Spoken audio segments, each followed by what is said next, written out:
Assalamu alaikum wa rahmatullahi wa barakatuh. Bismillah, alhamdulillah, wassalatu wassalam ala rasulillah wa ala alihi wa ashabihi wa man wala, amma ba'd. A mouse took a stroll through the deep dark wood. A fox saw the mouse and the mouse looked good. Where are you going to, little brown mouse? Come and have lunch in my underground house. Why, that's awfully kind of you, fox, but no, I'm going to have lunch with a gruffalo. A gruffalo? What's a gruffalo? A gruffalo? Why, didn't you know? He has terrible tusks and terrible claws and terrible teeth in his terrible jaws. Where are you meeting him? Here, by these rocks. And his favourite food is roasted fox. Roasted fox? I'm off, fox said. Goodbye, little mouse, and away he sped. This is the start of a very popular book called The Gruffalo. It's a children's book, and my son Isa loves it. He wants me to read it to him every night. And the book is about a mouse which basically takes a walk through the woods. And on his journey, he meets lots of animals. He meets like a snake and a fox and also this mythical creature called the Gruffalo. So the whole book is about him taking that walk. Now, one of the strange things I realized about the book after a few hundred times of reading it is that the book is actually all about deception. And this is really strange for a children's book, right? But it is all about deception, because you have the mouse walking through the wood, and then you have a fox, for example, that wants to eat the mouse. But he's not saying, hi mouse, I want to eat you. He's actually saying, come and have lunch with me, when he really means, you're gonna be my lunch, right? So there's all this deception going on. And further down, you know, the mouse is also deceiving the animals by saying, well, I'm going to have lunch with the gruffalo, and the gruffalo's favorite food is roasted fox, trying to scare the fox off. So the whole thing is actually all about deception. And the reason I'm talking to you about that today is because deception is very, very widespread today. And it's something that's all around us. And if you listen to some of the other talks in the conference, you'll realize that how big an impact deception has within our lives. But today I want to talk about something a little bit different. And it's kind of a deception that we don't see so clearly, or maybe we don't realize that it's there. A bit like the gruffalo. And so the situation in the world today is exactly the same. We're surrounded by all types of deception. But I'm talking about the gruffalo today because the deception isn't apparent. And what I'm going to be talking about today is the way in which we as human beings and people deceive ourselves. And I'm going to be focusing on trying to clear this deception, inshallah. And I have three main aims today. The first is to really kind of get rid of all this fog and this deception and get to the root bottom of who we actually are. Who are you really? The second thing I want to do is actually give you the key to unlocking the amazing potential that Allah has given you. So I'm going to be going through some stories and some techniques of exactly how we can unlock this kind of amazing thing that Allah has given us. And then thirdly, I'm going to be sharing with you a very simple formula for getting exactly what you want, inshallah. So, who are you? Let's begin. Now I'm going to be asking you to do something very unconventional. I want you to actually take out your mobile phones. This is the opposite of what normally happens. People are like, switch off your phones, put them on silent. But I want you to take out your mobile phone, and I'm hoping that you have a smartphone. So I want you to take out your phone and open up a note-taking app, something that you can write into, right? And we're going to do this really exciting activity which you're going to discover so much about yourself, inshallah. So take out the phone, and of course this is an opportunity to check your messages or your email or something.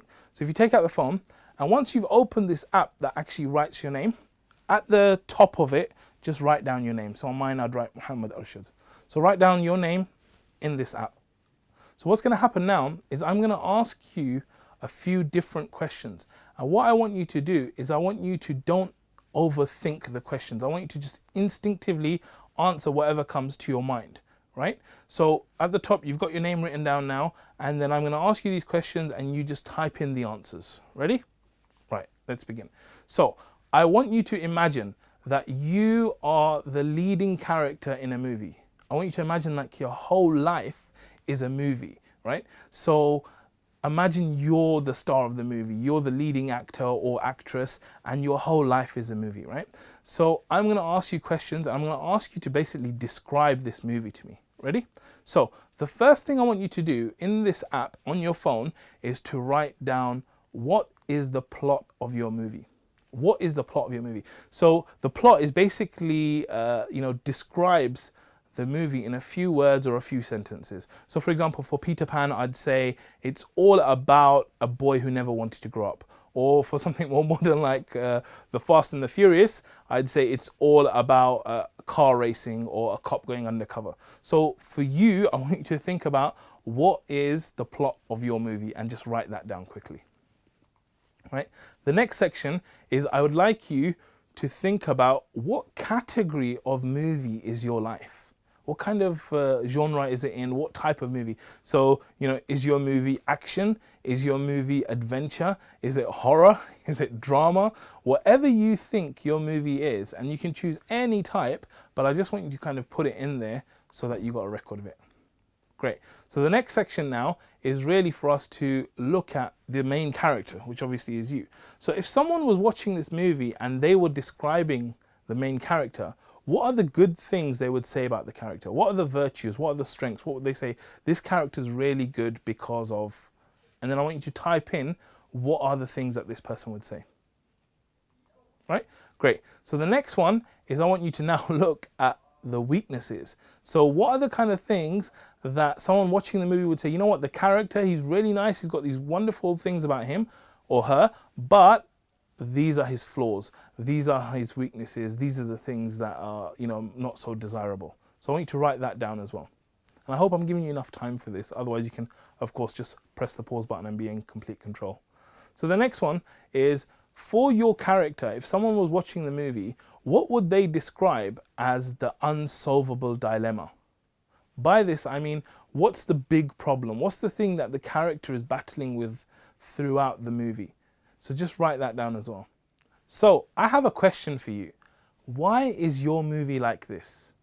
Why is your character like this? I mean, why do you have these strengths? Why do you have these weaknesses? And if you think about it, what you'll find is in most movies is because of the things that happen to the character.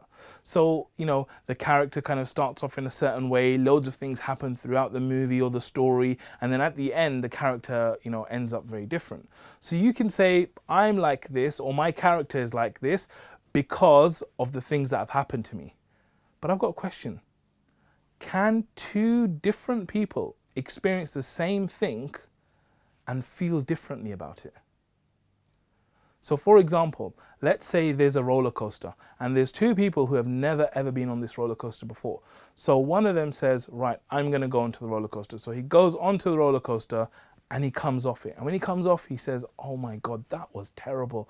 I'm never ever going to do anything like that. It was so horrible. I didn't like it. That's it. I'm never ever going to a fairground again. Right? And then on the other side, you've got another person that says, let me go onto it. He goes onto the roller coaster, he comes off and he says, wow, that was like the most amazing experience I've ever had. I'm going to go again right now and I love this and this is exactly what I love doing, right? So from the example, you can see it's clear that people can actually feel differently with the same event. But if that's the case, then how come the character's like that, right?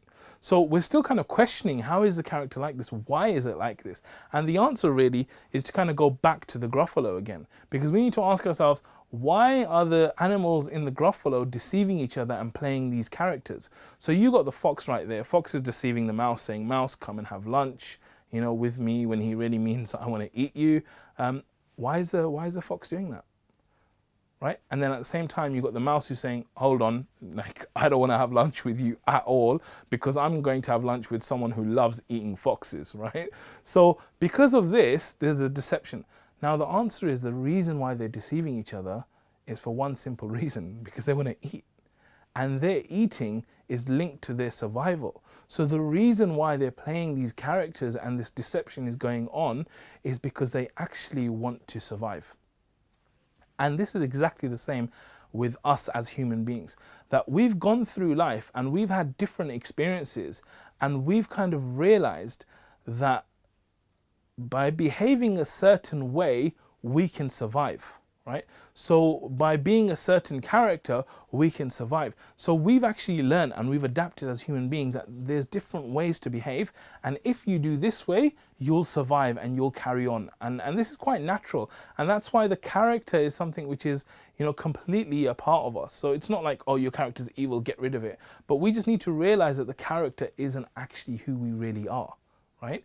And so this whole history and this past that we've kind of been going through and the different things that have happened, these are decisions that we've made. So for example, the guy who comes off the roller coaster and hates it, he makes a decision that, you know what, I don't like these kind of things that are uncertain.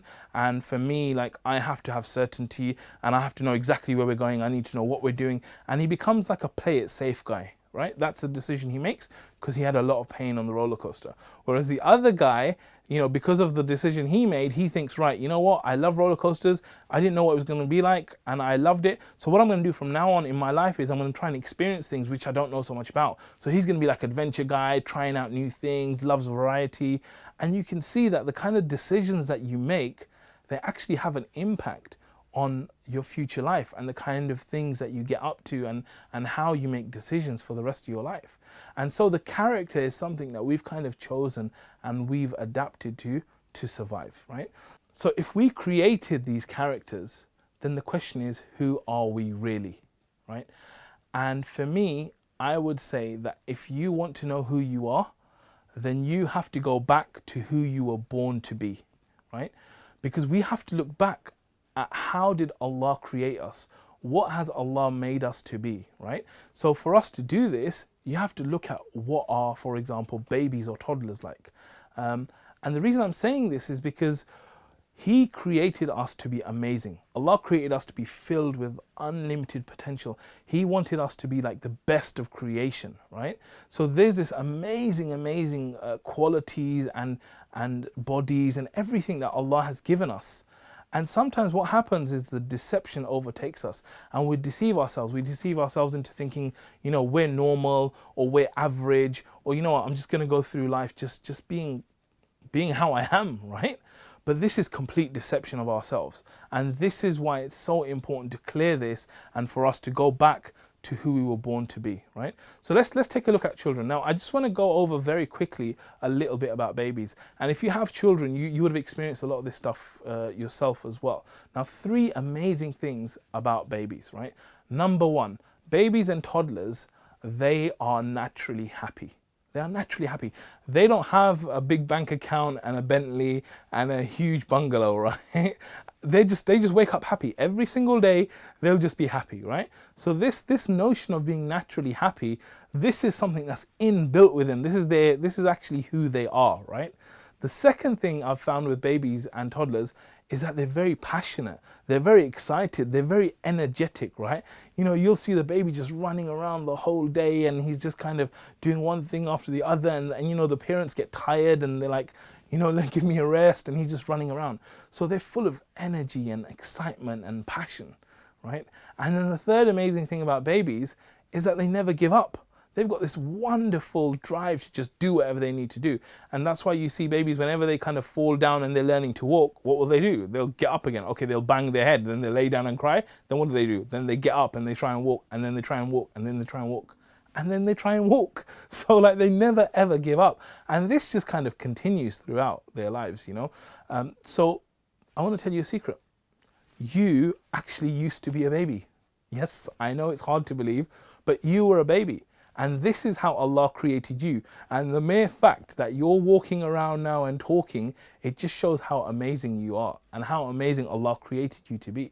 And the fact that all these things about being naturally happy, about being passionate and excited and energetic and never giving up, that's who you really are. And so it's all about clearing through all the things that happened in the past and the kind of, you know, stories that you told and the meanings that happened. It's all about getting rid of all that stuff and realizing that who I was born to be is someone very, very different.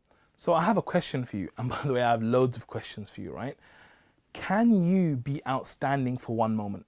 Can you be amazing for 1 minute, right?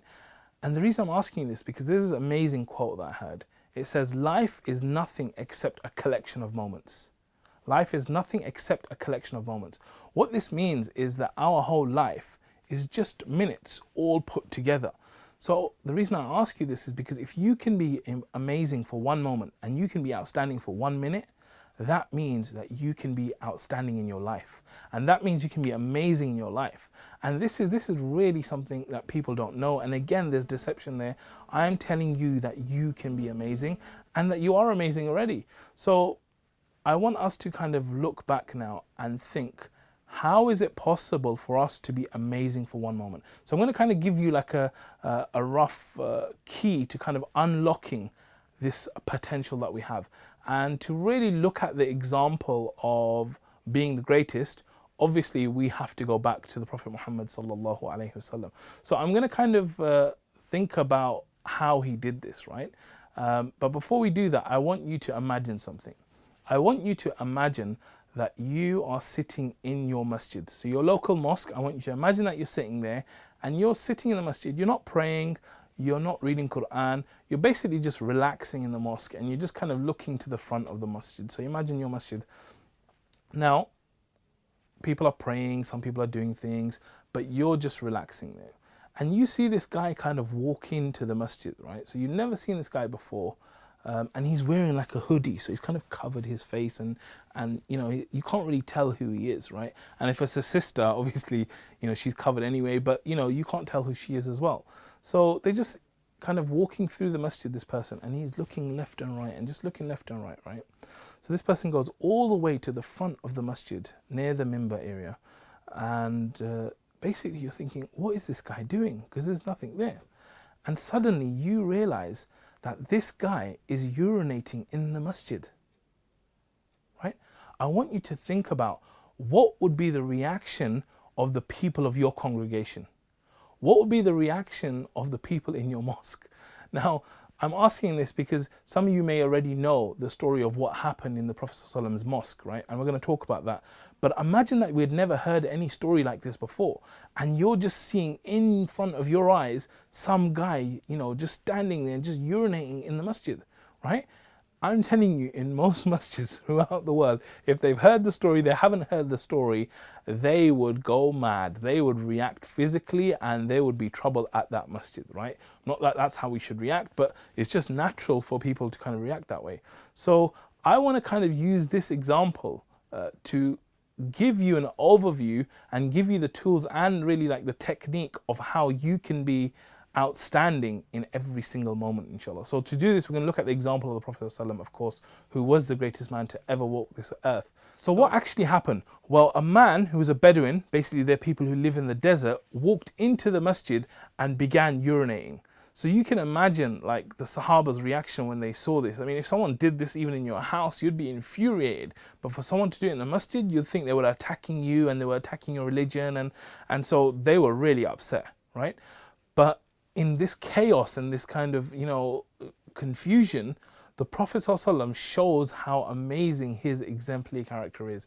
And he shows that his reaction was unbelievable. The first words to come out of his mouth were, "Let him finish."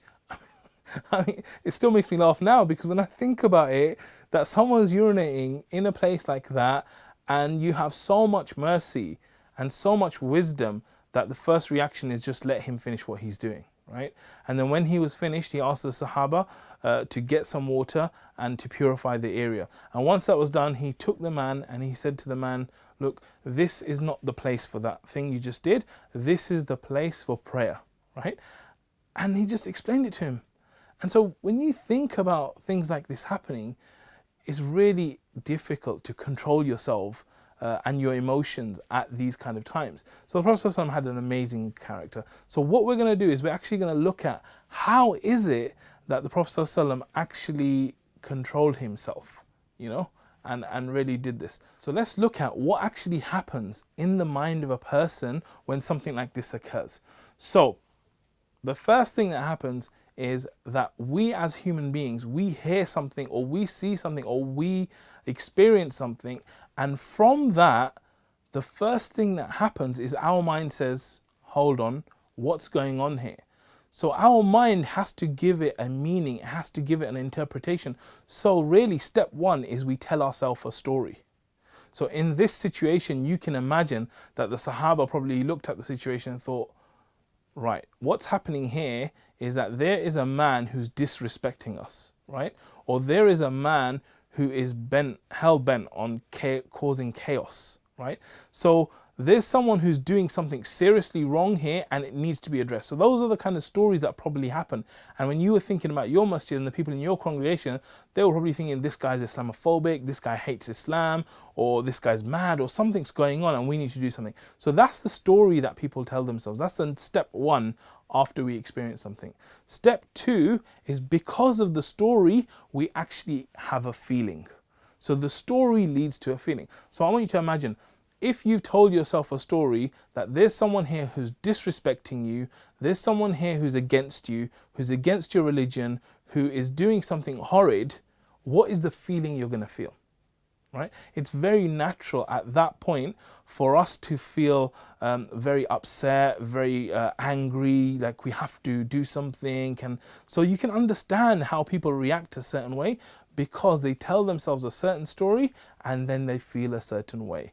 Right? Now, it's interesting because after that feeling, the reaction comes. So whereas we said you experience something and a reaction happens, there's other things going on in our minds, but they happen instantly without us even kind of noticing, right? We tell ourselves a story very quickly, we feel a feeling very quickly, and then we react. And it just feels like one big chunk when it's actually broken down. So let's look at the amazing example of the Prophet ﷺ. How did he react? Well, we can't actually tell or say what he was thinking or what happened, but you can imagine just by hearing what he said when he first spoke to him, what kind of thing was going on. So his first words were, let him finish, right? And then after that, he basically explained to him that this isn't the place for this is a place for prayer. Now, who would you explain something to? Chances are you'd explain something to someone if you think that they don't know. Right? So the story that the Prophet ﷺ or someone in that situation to be calm has to tell themselves is, look, this guy who did this act, he probably doesn't know what he's doing. He probably doesn't know that this is a masjid and that this is a sacred area. And so because he doesn't know, this is the story you tell yourself, what is the feeling you're going to have?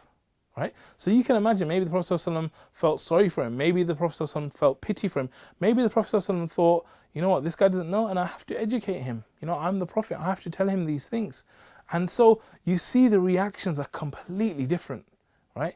So in order for us to be really amazing and react with this great kind of way that the Prophet ﷺ reacted in any situation, all we have to do is we have to tell ourselves great stories. Right? So the stories that we're going to tell ourselves, they're going to dictate the feelings that we have and then eventually our reaction. So I hope that this has kind of given you an idea of how to really bring about some control to yourself and to really unlock a very amazing way of acting, which the Prophet ﷺ showed us. And I'm sure that if you tell yourself better stories, inshallah, not only can you react in a better way, but you can be outstanding at whatever you do, inshallah. So you're thinking, I know who I was born to be. I know I can be great now by telling myself great stories, but now what? Well, now it's time for payback. What I mean by that is that the blessings that you and I and everyone has been given by Allah are kind of unimaginable.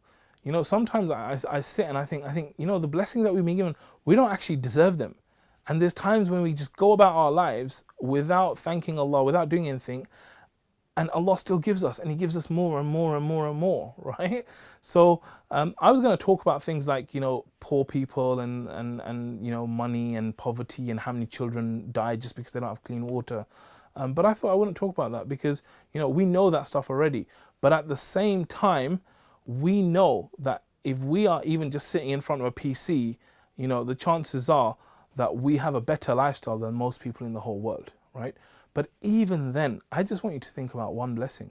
I just want you to think about the blessing of the fact that Allah gave you a mother, right? And if Allah didn't give you a mother, I want you to think about the blessing that Allah gave you a father, right? Because just these individuals in your life played such a huge role in you know, actually you having life today, not only in the fact that they gave you birth, but they actually nourished you and looked after you. And when you start to think about, and I think one of the things you'll experience when you have your own children, if you don't have children already, is that you actually have a greater appreciation for your parents. So this appreciation of the amazing people that your parents are, you know, no matter what kind of things have happened with them, this appreciation is something amazing. And it's something that we really need to show not only to our parents, but we need to be appreciative of Allah, that Allah's given us all these blessings which are absolutely mind-boggling, right? And we can never ever count them. So we need to take these blessings and we need to take our situations and we need to give back. We need to pay back. Now, we'll never ever be able to pay Allah back, right? But we need to pay back in our actions and in our lives. And the way I'd suggest that is that we actually pay Allah back. We pay Allah back by dedicating our lives to Him and doing things that please Him, right? So this isn't just a general thing about what you should do. I want to focus this on more specific things about the rest of your life, because I really believe, inshallah, after today, you've uncovered that the character who you thought you were, you're not actually that person, and that you are someone who's absolutely outstanding, and you have been given things which no one else has been given. I mean, if you think about our brothers and sisters across the world, they're living in situations which are completely unstable, right? So you can go and you can start a new charity off, and you can start a new organization off, and you can do great work, mashallah. But in the kind of places they're living at, they have to worry about electricity. They have to worry about living day to day. So they don't have these blessings and these opportunities that you have. So the answer for this is that we will be questioned about these blessings. So what I'm asking you to do now is really the third part of basically, now that you know about how to actually control yourself, how to be amazing, I want you to take this and to dedicate the rest of your life to working for the sake of Allah, right? Now that doesn't mean that, you know, you become like a hafiz and a sheikh and you just sit in a corner or do anything like that. We don't do that kind of monk stuff, right? What I'm saying is that you take the passions that you have in your life and you plant a tree with it, right? I'm not saying you become a gardener, but I'm giving an analogy that I would like you to basically go out with whatever passion you have. So for example, you know, I used to love project management, and I thought I'm going to start using this technique of project management to do Islamic things that will actually please Allah. So you can take any discipline which is halal and actually use it for the deen, and use it so it makes Allah happy. So I want to give you a formula now which is basically going to help you to achieve anything. And I know that sounds like kind of positive thinking and all crazy and stuff, but it's actually a formula which I promise you, if you use correctly, you can achieve anything, inshallah. So the first stage, the first step in this is to define exactly what you want. So definition is very, very important. If you imagine you're going on a journey and I say, well, I'm going to America, and you say, well, whereabouts? And I say, well, I don't know, I'm just going to go America, right? It's very difficult for you to get to your exact destination because you don't know exactly what it is. So it's very important that you define very clearly what the definition is. So let's take an example. Let's say I want to get £20,000 in 3 months, right? So that's a very clear objective, very clear target, the time's there, how long I want to get it in, what I want to get. So imagine that's the target. The next stage, the second stage, is actually urgency. So this is a very important stage. Urgency means that there needs to be something that really pushes and motivates and pressurizes us to achieve what we need to achieve. So with the £20,000 example, you might be thinking, yeah, £20,000, you know, it's a lot of money. It'd be great to have that. But the motivation might not be there. So let's say I add some urgency now and I say, imagine that you need £20,000 to save the life of your mother because she needs an operation. May Allah protect and bless all of our mothers, right? But imagine that she needed a life-saving operation and she needed £20,000 to do that, right? Just imagine that for a second. And I know if you're actually imagining it right now, you're starting to think, how can I get this money, right? There's not even an option of, you know, yeah, it would be nice to get. It's like, how can I get this money? Because obviously we're talking about our mother, or even if you were talking about your son or your father or whoever. But that, you can see that urgency brings about a very different mindset. So whenever we want to achieve anything or we want something, we have to have that sense of urgency. Otherwise, we just kind of go and just leave it. But having that urgency will really push us to achieving it, inshallah. And then the third one is action.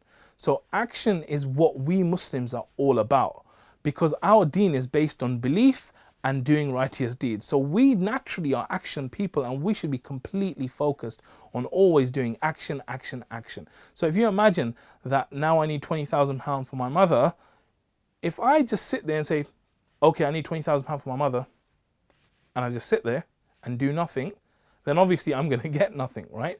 But if you do the opposite and you say, right, I need £20,000, how can I get this right? I've got £5,000 on my own, I can ask that person for that one, I can go and work there, okay, I'm going to do this, I'm going to do that. And you start doing lots of action, you can see it with every single step you take, inshallah, you'll be moving closer to exactly what you want.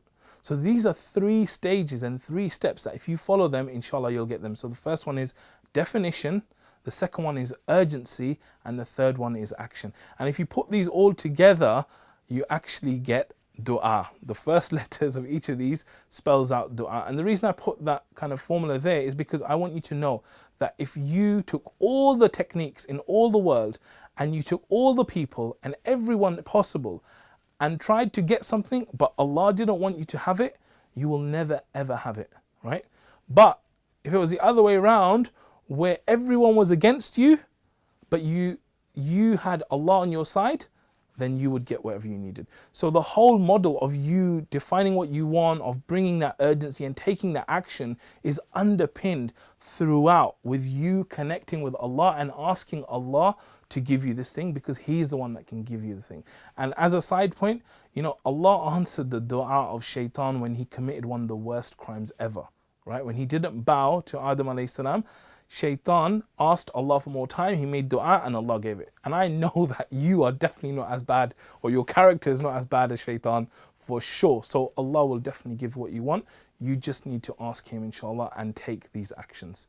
So I hope that's given you a great idea of how to achieve what you want, inshallah. Now I'm going to kind of finish here because we're running out of time, but there's a last thing that I kind of want to bring up to you, and that is that I talked about planting a seed and planting a tree and growing, and this kind of links in with the hadith of the Prophet ﷺ, because you know, at the moment we're living in a time which is very unstable, and people are talking about it's the end times, and you know, it just seems like we're so close to the end. But whenever I think about this, it makes me wonder, how should we act, right?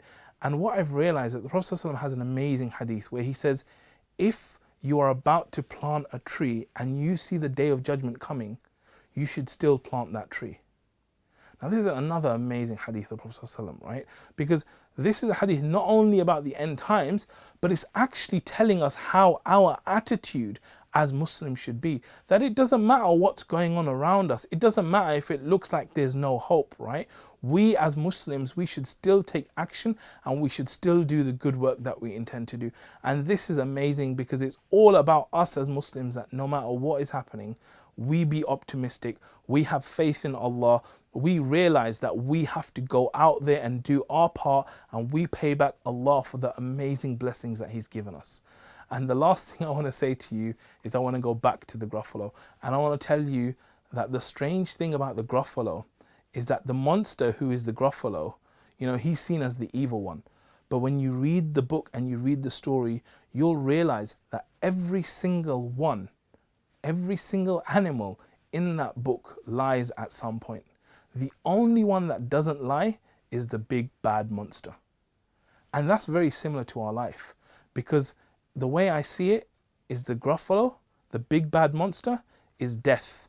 And that is the only true reality that all of us share, that without a doubt we will experience death, the big bad monster, the Gruffalo. So I'm not saying this to kind of put a downer on it, but I'm saying it to create that sense of urgency and for us to realize that, you know what, today could be our last day and the Gruffalo might come looking for us. So we want to take that urgency and we want to say, you know what, Allah, I know what's happened in the past.